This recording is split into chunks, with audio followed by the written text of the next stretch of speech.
Hi అండి, అందరికీ నమస్కారం. ఈ రోజు వీడియోలో అందరికీ యూజ్ అయ్యే కొన్ని టిప్స్ అండ్ ట్రిక్స్ ఏంటో చూద్దాం. ఫస్ట్ వన్ వచ్చేసి మనం స్టోరేజ్ బాక్స్లో అడుగున పేపర్ వేస్తూ ఉంటాం కదా, అటువంటిప్పుడు రౌండ్ షేప్లో ఉన్న పేపర్ వేయాలంటే కొంచెం కష్టంగా అనిపిస్తుంది. అప్పుడు ఇలా ట్రై చేయండి. వీడియోలో చూపిస్తున్నట్లుగా ఫోల్డ్ చేసుకోవాలి. అంటే మనం ఇలా డైరెక్ట్గా వేసేస్తామంటే చూడడానికి అసలు బాగోదు. అందుకని వీడియోలో చూపిస్తున్నట్లుగా ఫోల్డ్ చేసుకుని కట్ చేసుకున్నామంటే కరెక్ట్ రౌండ్ షేప్ వస్తుంది. చూడడానికి కూడా చాలా నీట్గా ఉంటుంది. సెకండ్ వన్ వచ్చేసి వాటర్ బాటిల్ మూతలు అయితే ఒక్కొక్కసారి లూజ్ అయిపోతూ ఉంటాయి. అటువంటిప్పుడు ఇలా వాటర్ అయితే లీకేజ్ అవుతుంది కదా, అటువంటిప్పుడు ఇంకా బాటిల్స్ ఎందుకు పనికిరావని పడేస్తూ ఉంటాము. బట్ అలా కాకుండా ఎటువంటి రబ్బర్స్ ఉంటాయి కదా, వాటిని ఇలా వీడియోలో చూపిస్తున్నట్టుగా పెట్టుకుని మూతని పెట్టుకున్నామంటే చాలా గట్టిగా ఉంటుందండి. వాటర్ అయితే అసలు లీకేజ్ అవ్వదు. ఒకసారి ట్రై చేయండి ఈ టిప్ అయితే. థర్డ్ వన్ టిప్ ఏంటో చూద్దామండి. మన ఇంట్లో ఎటువంటి షాపింగ్ బ్యాగ్స్ ఉంటాయి కదా, వాటిని ఎలా పడితే అలా పెట్టేసామంటే చూడడానికి చాలా మెస్సీగా ఉంటుంది. అందుకని అలా కాకుండా వీడియోలో చూపిస్తున్నట్లుగా ఫోల్డ్ చేసుకున్నామంటే మనం ఎన్ని షాపింగ్ బ్యాగ్స్ అయినా కానీ లేదా ఎటువంటి బ్యాగ్స్ అయినా కానీ సింపుల్ గా ఆర్గనైజ్ చేసుకోవచ్చు. అలాగే చూడడానికి కూడా మెస్సీగా లేకుండా చాలా నీట్ గా ఉంటుంది. అలాగే తక్కువ ప్లేస్ లోనే ఎక్కువ ఆర్గనైజ్ చేసుకోవచ్చు. ఫోర్త్ వన్ వచ్చేసి ఈ టిప్ అయితే మనకి ట్రావెలింగ్ చేసేటప్పుడు కానీ లేదా గార్డెనింగ్ లో ఏమైనా పని చేసుకునేటప్పుడు కానీ చాలా బాగా యూజ్ అవుతుందండి. ఫస్ట్ ఫోర్క్ నైనా పినీస్ నైనా హీట్ చేసుకుని వీడియోలో చూపిస్తున్నట్లుగా బాటిల్ కి అడుగున ఇలా హోల్ పెట్టుకోవాలి. తర్వాత వాటర్ తో ఫిల్ చేసుకుని మూత గట్టిగా పెట్టేసుకోవాలి. మూతని ఇలా లూజ్ చేసుకున్నట్లయితే మనకి వాటర్ వస్తుందండి కావాల్సినంత. అప్పుడు మనం ఇలా సింపుల్ గా హ్యాండ్ వాష్ చేసుకోవడానికి యూజ్ అవుతుంది. మళ్ళీ మూతను గట్టిగా పెట్టేస్తే వాటర్ అయితే స్టాప్ అయిపోతుంది. ఫిఫ్త్ వన్ వచ్చేసి మనం ఏదైనా గ్రాసరీ ప్యాకెట్ ని ఇలా వీడియోలో చూపిస్తున్నట్లుగా వీ షేప్ వచ్చేటట్టుగా కట్ చేసుకోవాలి. అంటే సెంటర్ లోకి ఇలా కట్ చేసుకోవడం వల్ల మనకి కావాల్సినంత తీసుకున్న తర్వాత మళ్ళీ ఇలా సింపుల్ గా నాట్ వేసేసుకోవచ్చండి.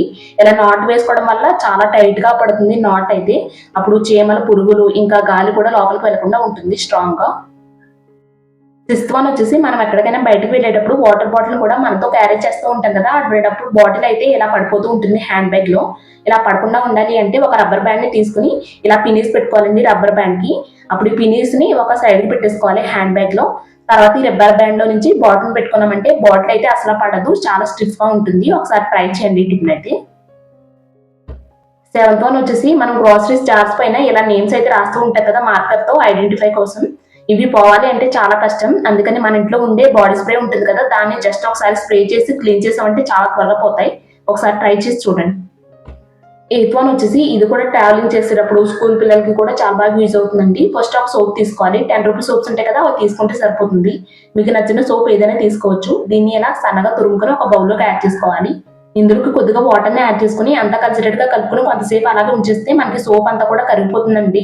ఇలా పూర్తిగా కరిగిన తర్వాత మనం టిష్యూ పేపర్ అయినా పర్వాలేదు, ఇలా బుక్ పేపర్స్ ఉంటాయి కదా వాటిని తీసుకున్నా పర్వాలేదు.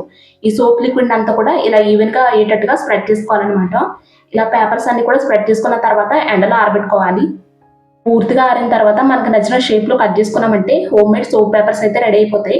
ఇవి చేసుకోవడానికి మనకి జస్ట్ ఒక 10 రూపీస్ మాత్రమే అవుతుంది. ఇవి మనకి మార్కెట్ లో కూడా అవైలబుల్ ఉన్నాయి, బట్ కాస్ట్ ఎక్కువ. అలాగని సోప్ ని ఇంకా హ్యాండ్ వాష్ ని మనతో క్యారీ చేయలేం కదా అన్ని చోట్లకి కూడా. అటువంటిప్పుడు ఈ టిప్ అయితే మనందరికీ కూడా చాలా బాగా యూజ్ అవుతుందండి. నైన్త్ వన్ వచ్చేసి బిస్కెట్స్ క్రిస్పీగా ఉంటే ఎంత టేస్టీగా ఉంటాయో, మెత్తబడితే తినడానికి కూడా ఇష్టపడం కదా, అందుకని ఇలా స్టోర్ చేసుకోవచ్చండి. బిస్కెట్స్ ని ఎందులో అయితే స్టోర్ చేసుకుంటున్నామో ఆ జార్ లో ఇలా ఒక హాఫ్ టేబుల్ స్పూన్ వరకు షుగర్ ని వేసుకుని మూతని గట్టిగా క్లోజ్ చేసుకుని స్టోర్ చేసుకుంటే చాలా రోజుల వరకు ఫ్రెష్ గా క్రిస్పీగా ఉంటాయి. 10th అండ్ లాస్ట్ టిప్ ఏంటో చూద్దామండి. మనం హెడ్ బాత్ చేసిన తర్వాత ఇలా టవల్ కట్టుతూ ఉంటాం కదా, ఇదైతే పనులు చేసుకునేటప్పుడు అది కూడా మాటకు ఊడిపోతూ ఉంటుంది. అందుకని ఇప్పుడైతే మనకి ఆన్లైన్ లో ఇలా హెయిర్ టవల్స్ అయితే అవైలబుల్ ఉన్నాయి. దీని లింక్ కావాలి మీకు పైన స్క్రీన్ మీద ట్యాగ్ చేస్తాను, కావాల్సిన వాళ్ళు తీసుకోవచ్చండి. దీనికి ఇంకా బటన్ కూడా ఉంటుంది కాబట్టి బటన్ పెట్టేసుకున్నామంటే ఇంకా అసలు ఊడిపోదు. అలాగే ఇది మైక్రో ఫైబర్ క్లాత్ లో ఉంటుంది. సో ఇవాళ వీడియోలో చెప్పిన టిప్స్ అండ్ ట్రిక్స్ మీకు కూడా యూజ్ అవుతాయి అనుకుంటున్నాను. మీకు బాగా నచ్చిన టిప్ ఉంటే కామెంట్ చేసి చెప్పండి. అలాగే మీకు తెలిసిన టిప్స్ ఏమైనా ఉంటే కూడా కామెంట్ చేసి చెప్పండి. మీ పేరు చెప్పి టిప్ అయితే షేర్ చేస్తాను. ఈ వీడియోని అయితే ఇక్కడితో ఎండ్ చేస్తున్నాను. అలాగే వీడియోకి లైక్ చేయడం మాత్రం మర్చిపోకండి. అలాగే మన ఛానల్ని సబ్స్క్రైబ్ చేసుకోండి. మళ్ళీ నెక్స్ట్ వీడియోలో కలుద్దామండి. Thank you so much for watching.